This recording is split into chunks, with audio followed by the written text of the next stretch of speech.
Relations between Nazi Germany and Fascist Italy got off to a rocky start, but by 1936, Mussolini and Hitler were warming to each other. This was good news for them, and bad news for Europe generally, and in particular, the nation that lay between them, Austria. Welcome to the history of the 20th century.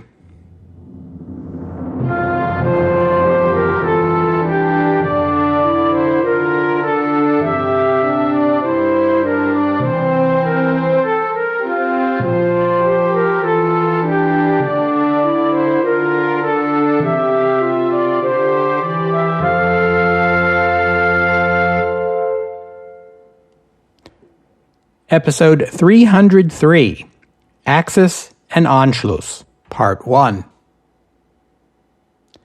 In the year 1916, a German businessman named Otto Winter built himself a chalet in the Bavarian Alps near the town of Berchtesgaden, close to the Austrian border. He named it Haus Wachenfeld. In the 1920s, Adolf Hitler, who had lived his early years in Austria and Bavaria, began to take his vacations in this region, known as Obersalzberg. In 1928, Hitler leased Haus Wachenfeld from Otto's widow, Margareta. The lease included the right of first refusal in the event Margareta chose to sell the house. Hitler's half-sister, Angela, lived in the chalet and served as its housekeeper. Frau Winter offered to sell the house to Hitler in the autumn of 1932. But as you'll recall, that was a busy time for him.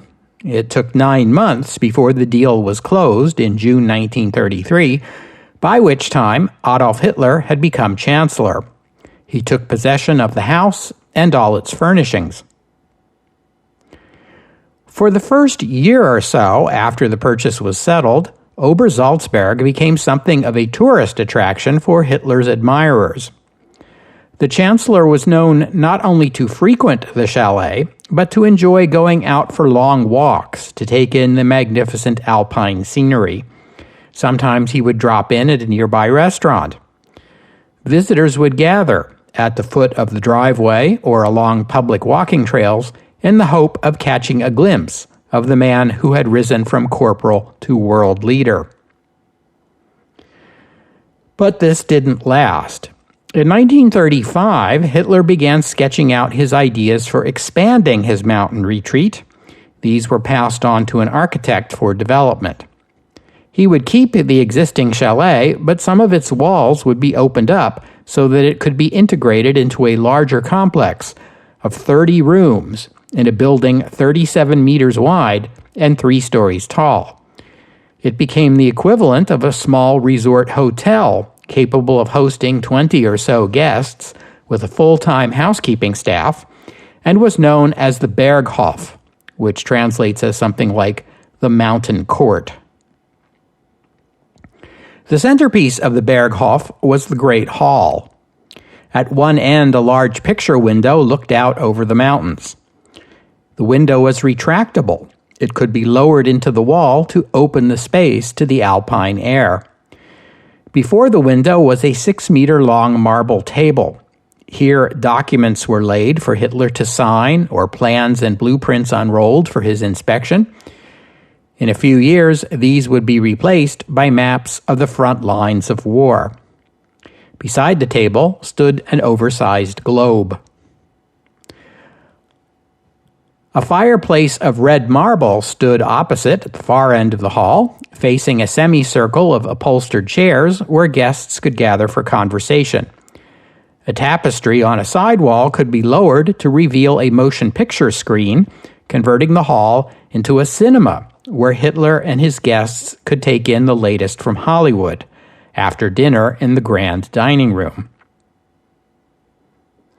Instrumental in turning Hitler's sketches into the Berghof was Nazi Party member and Chief of Staff to Deputy Führer Rudolf Hess, the 35-year-old Martin Bormann. Bormann not only oversaw the construction of the Berghof, he bought up dozens of farms and other properties around it. Those who resisted selling were subject to Nazi threats. Soon, there were no more farms, no more gawking tourists. No one could even enter the area without a special permit. Bormann used the land to turn Obersalzberg into a vacation chancellery. He built a barracks for Hitler's SS bodyguards and a greenhouse to supply the vegetarian Führer with fresh vegetables year-round. There were also vacation homes for other high-ranking Nazi officials, buildings for communications and support staff, and even a small landing strip for aircraft. The crowning touch was a tea house built atop a mountain peak 800 meters above and accessible by elevator. It became known as the Eagle's Nest and was presented to Hitler as a gift for his 50th birthday on April 20th, 1939, although Hitler personally rarely went there. Hitler liked to joke that Bormann was aptly named, as he was constantly boring holes into the mountains. As the Berghof expanded, Hitler's half-sister Angela graduated from sole housekeeper to head of the housekeeping staff. This lasted until the 1934 Nuremberg Rally, which, by the way, was the same rally at which Leni Riefenstahl filmed Triumph of the Will. At that year's rally, Eva Braun was, for the first time, permitted to sit in the VIP seats, and her presence there infuriated many of the wives of prominent Nazis, women such as Magda Goebbels and Henrietta von Schirach. But it was only Angela who had the nerve to tell her brother to his face how unhappy she and the other women were over Eva Braun's being included among the Nazi elite. Hitler's response was to fire Angela and send her packing. The two of them seldom saw each other or spoke ever again. Everyone else got the message. Eva Braun was untouchable. Soon afterward, the Berghof became virtually Eva's second home. She had her own bedroom there, connected to Hitler's bedroom via a private corridor. She was sometimes introduced to guests as the new head of housekeeping, although in fact she had no duties at the house. That she was in some kind of relationship with Hitler is obvious. Whether or not it was a sexual one is less clear. On the face of it, you'd think, well, of course it was. But Hitler was a strange guy, eccentric and strict. Even the staff at the Berghof weren't sure. When they were questioned about this after the war, they disagreed even among themselves over whether the relationship was physical. The Berghof was not really a second chancellery, a place where you might go to take a working vacation. Hitler, like Mussolini, presented himself to the public as a man slaving through 14-hour days in his selfless dedication to the fatherland, but in fact he had little interest in the day-to-day governance of Germany. This he left to his subordinates, who in turn divided their time between sucking up to the Führer and lining their pockets. So much for the myth of Nazi efficiency. But Hitler had a few long-range goals he cared about passionately, and here was where his focus lay: undoing the Treaty of Versailles, rearming Germany, incorporating or reincorporating lost German territories into the new Reich, and his biggest goal, expansion of Germany and German-speaking people into the vast open lands to the east. And here is where the Berghof served him best, as a sort of retreat center, where he could look out at the gorgeous mountain vistas while pondering his long-range plans. It also served him as a place to invite and impress distinguished international guests, such as David Lloyd George, who visited the Berghof in 1936, then went home to declare that Adolf Hitler was the George Washington of Germany. Lloyd George meant by that Hitler intended only to secure independence for his people. And it's fair to say that by the summer of 1936, barely 3 years after he became chancellor, Hitler had achieved the seemingly impossible. He had broken Germany free of the shackles of the Treaty of Versailles. Germany was no longer paying reparations. Conscription had returned. Germany was building up its army and building a navy and air force from virtually nothing. The restriction on military deployment into the Rhineland was a dead letter. And best of all, Germany had gained all this peacefully, with scarcely a murmur of protest from France or Britain. Then the 1936 Olympics had granted Germany the opportunity to show off its accomplishments and its new confidence before the entire world. This was exactly what Hitler had promised his people, that he would restore Germany's status as a great power and do it peacefully, without resorting to war or threats. And now that Germany was once again a great power and free to pursue its own course in international affairs, what would that course be? Here's a quick summary of Hitler's thinking on European affairs and Germany's place in them as of 1936. The long-term goal remained what it had been since the day he became chancellor: war in the East, Lebensraum, the conquest of the wide spaces of Poland and the Soviet Union, followed by ruthless Germanization. From his early days in office, Hitler calculated that the ideal moment to strike east would come in 1942 or 43. That would be when Germany's military buildup would peak. Wait any longer, and Germany's enemies would begin to catch up. The year 1943 seemed a long way off. Hitler would turn 54 that year, not so old, but Hitler had what you would call a premonition, or maybe a superstitious fear, take your pick, that he would not live a normal lifespan, and sometimes expressed this to his subordinates with a sense of urgency. The Nazi movement and its leader would not live forever. Therefore, its goals, his goals, should not be put off. In 1935, Hitler's voice became hoarse. Doctors detected a lump on his vocal cords and recommended surgery. He was all too aware of the story of Kaiser Friedrich III, who had reigned for a mere 99 days in 1888 before succumbing to laryngeal cancer.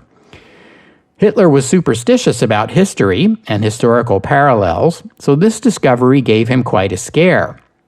When the lump was removed, however, it proved to be nothing more than a benign polyp. Still, the incident only reinforced Hitler's sense of urgency. His master plan for this war in the East also assumed conflict with France somewhere along the way.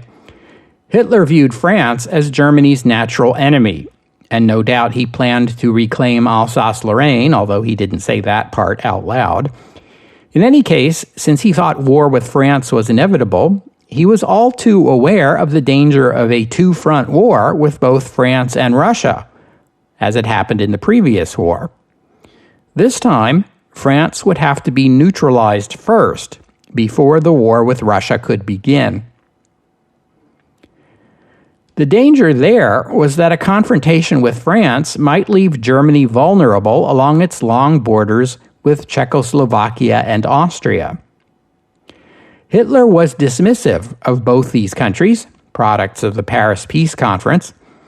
They weren't real countries at all, he would say, and there was no possibility they'd survive for very long. But so long as they did, they posed a potential threat to Germany. And then there were Italy and Britain. Hitler had no quarrel with either of these countries. He saw Italy as a natural enemy of France and therefore a natural ally of Germany. Relations between him and Mussolini had gotten off on the wrong foot with that awkward summit meeting between the two in Venice in 1934. But when Italy invaded Ethiopia and Germany became one of the few countries that were supportive of Mussolini's African adventure, that did a lot to smooth over any ruffled feathers. As for Britain, Hitler also believed firmly that Germany and Britain were natural allies, and that, given time, the British would eventually come around to his way of thinking and realize that their future lay with Germany, not with France. The Anglo-German Naval Agreement, signed in 1935, in which Germany voluntarily agreed to cap its navy at 35% of the size of the Royal Navy, Hitler viewed this as a gesture of German good faith and non-belligerence toward the UK. In exchange for this pledge not to threaten either Britain itself or its imperial and commercial relations with the larger world, Hitler felt he had earned an implicit British commitment not to interfere in Germany's continental ambitions. Now, it's been British policy since at least the rise of Napoleon to ensure no one nation becomes supreme in continental Europe. So that was a big ask, maybe too big. But as late as 1936, Hitler still believed such an understanding was achievable.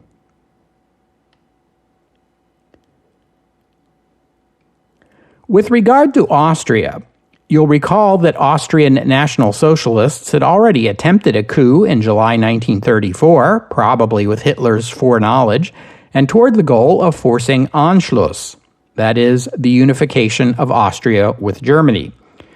But the coup failed. German military intervention had been blocked by a threat of counter-intervention from Italy, and in 1934, that was more of a challenge than the German military was prepared for. But times have changed. Italy and Germany are growing closer. Italy owes Germany one for its support over the invasion of Ethiopia. On July 11, 1936, Germany and Austria negotiated a treaty in which Germany reaffirmed its respect for Austrian sovereignty and pledged non-interference in Austrian internal affairs. In exchange, Austria pledged to coordinate its foreign policy with Germany and acknowledge that it was a German state. Those were the public provisions. In the secret provisions, the Austrian government agreed to an amnesty for Austrian Nazis imprisoned after the 1934 coup attempt and promised to include Austrian National Socialists in the government. The Austrian Chancellor, Kurt von Schuschnigg, likely saw these concessions as a price worth paying to secure that German guarantee of Austrian independence. Hitler probably believed he was creating space for Austria's Nazis to take over the country on their own. But Hitler warned them that he wasn't ready for another international confrontation over Austria just yet, and told them to give it 2 more years. Just days after the treaty with Austria was concluded, Spanish military commanders began a coup against the Republican government in Spain. As you know, Hitler was quick to order German military assistance to the generals, despite reservations from members of his own government. You know that after the debacle of 1933, when the German Communist Party was destroyed almost overnight, Comintern learned its lesson and revised its strategy accordingly. Communist parties abroad were now encouraged to cooperate with other leftist parties and even centrist democratic parties against fascists and other parties of the right. These leftist coalitions were called popular fronts. In Spain, the communists went into coalition with the left after the January 1936 general election and joined the leftist Popular Front government in Madrid. In France, the communists went into coalition with the left after the June 1936 general election and joined the government of socialist politician André Léon Blum.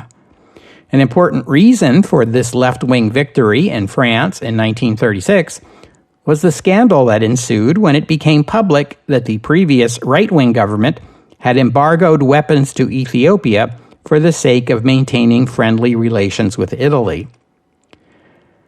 This new French premier was not only a socialist, he was Jewish, France's first Jewish prime minister, and a remarkable step forward for a country that had been embroiled in the Dreyfus affair just 30 years earlier. You shouldn't be surprised to learn that Hitler viewed France's new socialist government with a Jewish prime minister and communists in the cabinet with considerable alarm, as it raised that specter of a two-front conflict between a communist Russia in the east and a communist France in the west, backed by a communist Spain. On the other hand, a pro-fascist Spain would turn the tables on the French, threatening them with a two-front war. And so Hitler was quick to provide support to the nationalist generals in Spain, beginning with transport planes that aided the generals at a crucial moment early in the fighting, and continuing with arms and materiel, and with a Luftwaffe combat unit of some 6,500 that would become known as the Condor Legion. Mussolini's Italy would also support the nationalists in Spain, to a much greater degree even than Germany. The Spanish coup turned into the Spanish Civil War, a conflict in which it soon became apparent that the fighting would last not weeks or months, but years. This did not displease Hitler and his government in Berlin. The war in Spain politically paralyzed France, riven as it was between leftists who supported the Republicans and rightists who supported the nationalists. It also drew international attention away from Germany, and it earned Germany the gratitude of the Italians, who were much more deeply involved in the conflict. German support for Italy, first in Ethiopia and now in Spain, did a lot to improve relations between the two countries from the low point they reached following that failed Nazi coup in Austria in 1934. Mussolini was also pleased by this new friendship between Germany and Austria. Encouraged by the progress, in September 1936, the German government invited the Italian foreign minister to Berlin for consultations.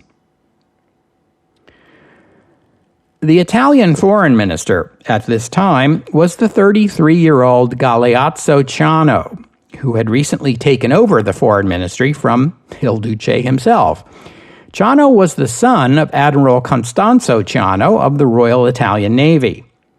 The elder Ciano was a decorated veteran of the Great War, ennobled afterward as Count Ciano by the Italian king, Vittorio Emanuele III. Afterward, the admiral joined the fascist movement. Both the elder and younger Ciano had participated in the March on Rome. The younger Ciano was also Mussolini's son-in-law after marrying his daughter Ada in 1930. Soon after the wedding, Galeazzo and Ada traveled to Shanghai, where Galeazzo served for 5 years as the Italian consul there. And during this time, Ada had an affair with the Chinese warlord turned Republican general Zhang Shuiliang, who has figured prominently in many of our recent episodes.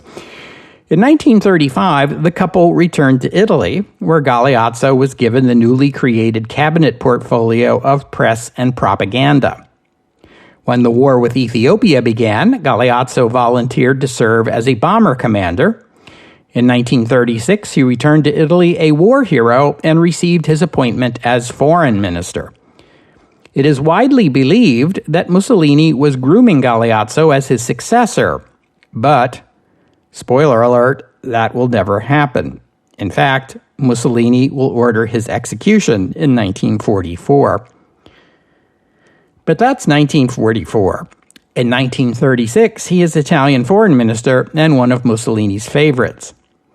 In October, he and his entourage met with Hitler and his government in Berlin, where they signed an agreement pledging Italy and Germany would cooperate in the fight against communism, that they would recognize the nationalists as the government of Spain, and consult on foreign policy in the Danube region. Afterward, Hitler invited Ciano to visit the Berghof, where Hitler pitched a German-Italian alliance. Germany would be ready for another war in 3 to 5 years, he told Ciano, and he could see no conflict of interest between Italy's ambitions in the Mediterranean and German ambitions in Eastern Europe. Moreover, Hitler argued, a German-Italian alliance would force Britain to abandon France and join with them. If Britain refused, it would hardly be able to withstand the combined might of their two countries. After the meeting, Hitler escorted his Italian guests to the Great Hall and invited them to take in its breathtaking view of the Austrian Alps. As they admired the snow-capped peaks, Hitler complained that, though Austria was the land of his birth, the closest he could get to it today, was to peer at those mountains through his telescope. That was a hint. Mussolini presumably got the hint, but he showed no sign of concern. Shortly after his foreign minister returned to Rome, Mussolini gave a speech in Milan at which he declared that the line between Berlin and Rome was not a barrier to the other nations of Europe. On the contrary, it is an axis around which all European nations can rotate if they possess the will for cooperation and peace. And here is how the word Axis became associated with the fascist alliance.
In November 1936, Germany and Japan signed an anti-Comintern pact, in which the two countries agreed to cooperate in opposing communism. Again, the goal was to present the Soviet Union with a two-front dilemma. Any Soviet aggression against either Germany or Japan would have to be weighed against the possibility of Russia finding itself in a war against both. No one had forgotten that Germany had defeated Russia in 1918 or that Japan had defeated Russia in 1905. Now imagine Russia fighting both of them at the same time. The Anti-Comintern Pact marks the beginning of the German tilt in Asian affairs, away from China, with which Germany had previously sought closer relations, and toward Japan.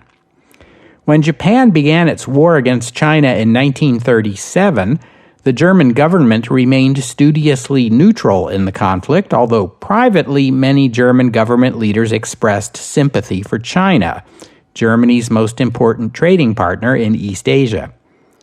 The Japanese ambassador in Berlin, Mushano Koji Kintomo, argued that the Japanese invasion of China was consistent with the Anti-Comintern Pact because it was principally a war against the Chinese communists.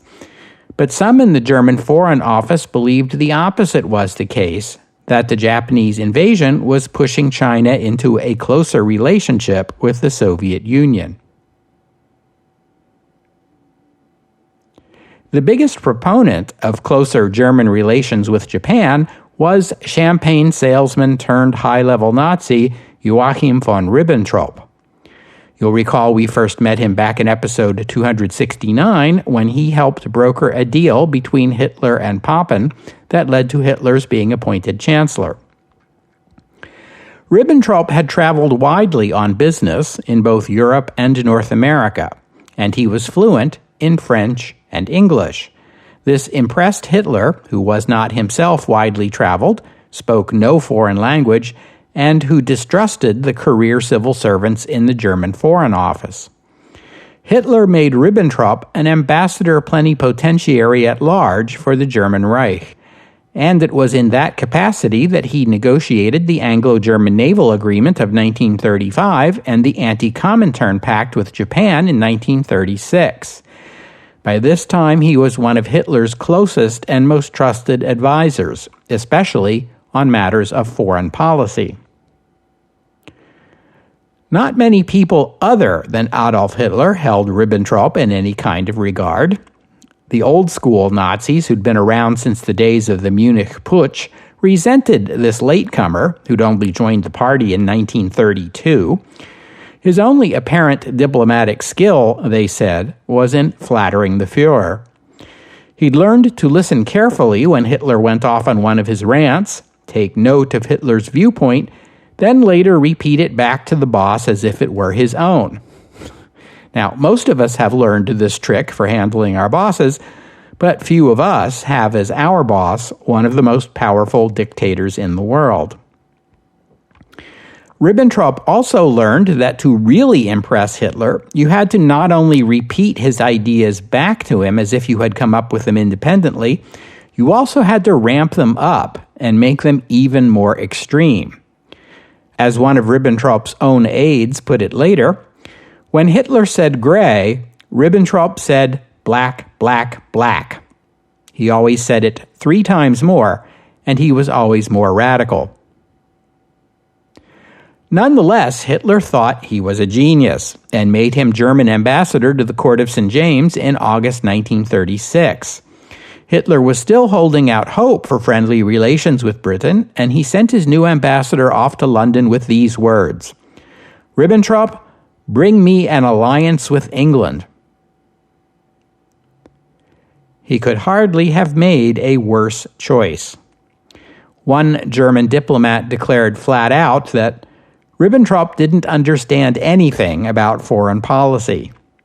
In London, he offended virtually everyone he met with his vanity and his unsophisticated bluntness. He gave a speech in which he basically laid Hitler's cards on the table. How about just giving Germany a free hand in the East? When Ribbentrop met King George VI, he threw up a Nazi salute. At a dinner with Winston Churchill, Ribbentrop boasted that the next war will be different, for we will have the Italians on our side, prompting Churchill to retort, "That's only fair. We had 'em last time." He made such a poor impression in the British Foreign Office for his clumsiness and lack of subtlety that the officials there nicknamed him Herr von Brickendrop. Ribbentrop's diplomatic pratfalls may have been an entertaining diversion for the British, but as you know from episode 294, the biggest stir in Britain at this time was the looming constitutional crisis over King Edward and his desire to marry Wallis Simpson. Hitler saw Edward's abdication and the accession of George VI as a serious setback to his ambition to win an alliance, or at least some kind of understanding with Britain. In his own words, his abdication was a severe loss for us. There is no question that Edward was far more sympathetic to, and even admiring of, Adolf Hitler than was his younger brother. Still, constitutionally speaking, the British sovereign has zero influence over British foreign policy. Granted, Edward was not one for strict adherence to constitutional limitations, but even so, his ability to slant British foreign policy toward Germany would have been minimal, even had he kept to the crown, something Hitler appears not to have grasped. It is a sign of Hitler's regard for Edward that in October 1937, he invited the now Duke and Duchess of Windsor to the Berghof during their visit to Germany. The Windsors were treated like royalty, and their visit widely covered in the German press. They clearly appreciated the warmth of their reception and returned it with Nazi-style salutes. The year 1937 was a quiet one in terms of German international relations.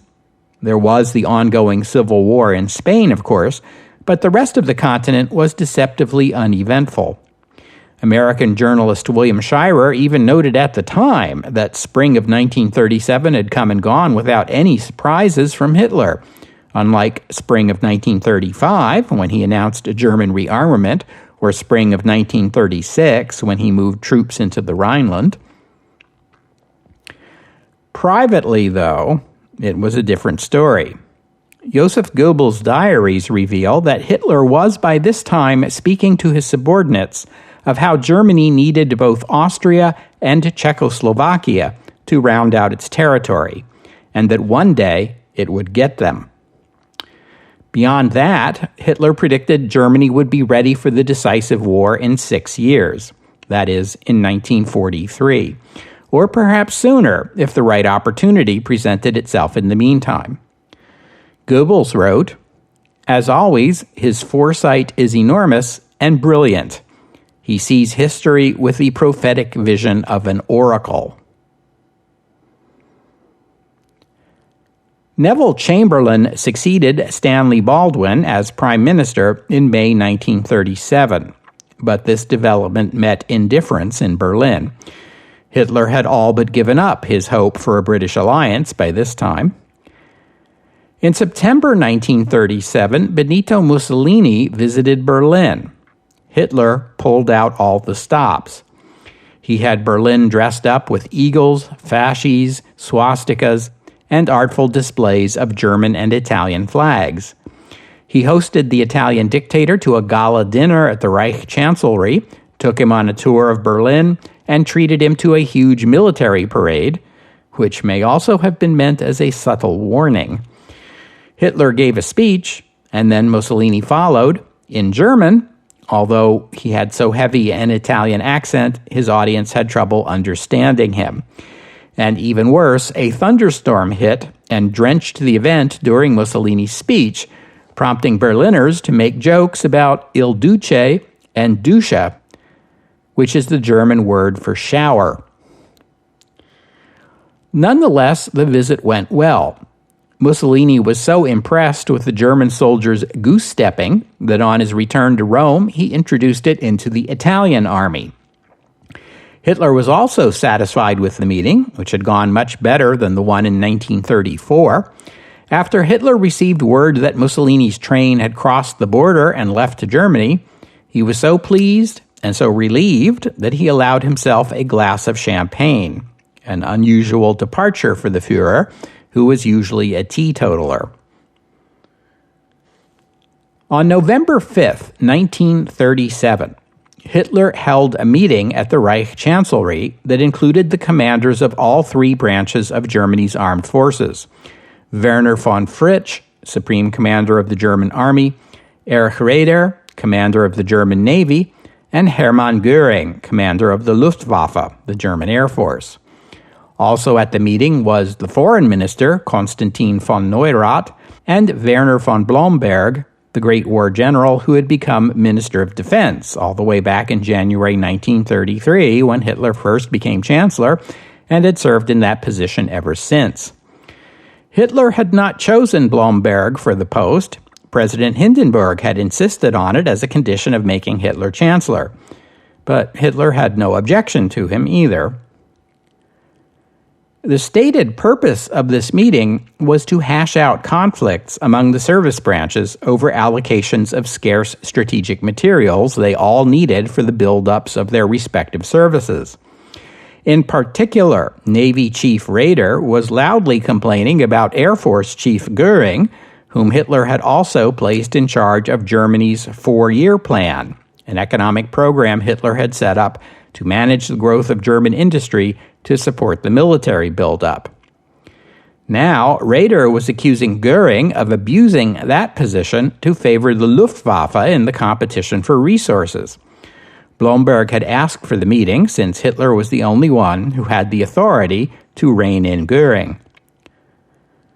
But Hitler was one of those kinds of bosses who was happy to allow his subordinates to fight among themselves because it's healthy for the organization or some such thing. Or maybe he just didn't have the guts to take big decisions. Actually, you could learn a lot about how to be a good manager by studying Hitler and then doing the opposite. Maybe I should write a book about this. I could call it The 7 Habits of Highly Ineffective Fascist Dictators. What do you think? I think it has bestseller written all over it. But I digress. Hitler was one of those kinds of bosses. His preferred style was, instead of making a decision, to subject everyone else in the meeting to one of his 2-hour-long harangues on his foreign policy vision, with the idea that once everyone understood what the plan was, they would automatically know what to do without asking any more annoying questions. What he said at this meeting was substantially similar to what he told the Army and Navy commanders shortly after becoming Chancellor all the way back in February 1933. 85 million German-speaking people were crammed into too small a region of Europe. Germany needed Lebensraum for its people and access to more raw materials to supply the German war machine. He acknowledged there were risks, but these were acceptable and necessary. Frederick the Great had taken risks, Bismarck had taken risks, but without them, there would be no Germany. Then he got down to cases. France, he acknowledged, would oppose Germany every step of the way. So would Britain, he said, abandoning his previous optimism over relations with that country. Nevertheless, he concluded, the question would be settled somewhere around 1943 to 45. In the meantime, Germany first needed to subjugate the Czechs and Austria to head off the threat of a possible flank attack. The military commanders had no objection in principle to annexation of Austria or Czechoslovakia, but they did have concerns that Germany was not ready for a military confrontation with Britain and France. Germany's Westwall project, sometimes called the Siegfried Line, a string of fortifications along the French border, was still at an early stage. Hitler pointed out that Italy would be on their side. The generals countered that France was more than capable of fighting Italy and Germany at the same time, especially if it had British help. Hitler dismissed these concerns. France was weakened by internal political squabbling between the Popular Front and the French right wing.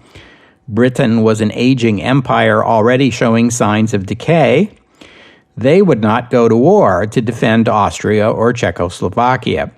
In fact, Hitler concluded, it was likely the two Allied powers had already written off Austria and Czechoslovakia as lost causes. By the way, the minutes of this meeting would eventually become a crucial piece of evidence at the war crimes trials in Nuremberg. But I'm getting a little ahead of myself. I'll have more to say about Germany's diplomatic dealings next week, but we'll have to stop here for today. I thank you for listening, and I'd especially like to thank Anne for her kind donation. And thank you to Stefan for becoming a patron of the podcast. Donors and patrons like Anne and Stefan help cover the costs of making this show, which in turn keeps the podcast available free for everyone. So my thanks to them and to all of you who have pitched in and helped out. If you'd like to become a patron or make a donation, just visit the website, historyofthe20thcentury.com, and click on the PayPal or Patreon buttons.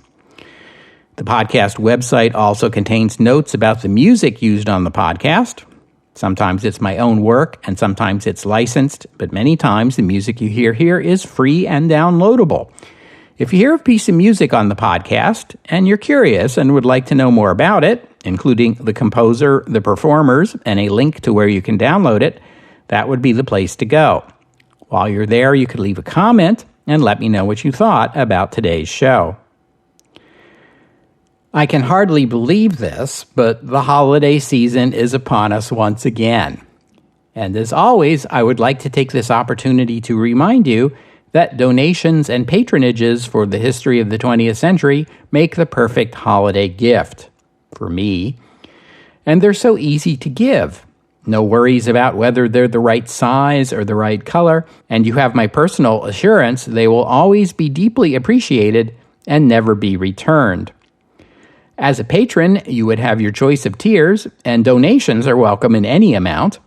And if neither of those are in the budget, how about a rating and review at the iTunes Store or wherever fine podcasts are distributed?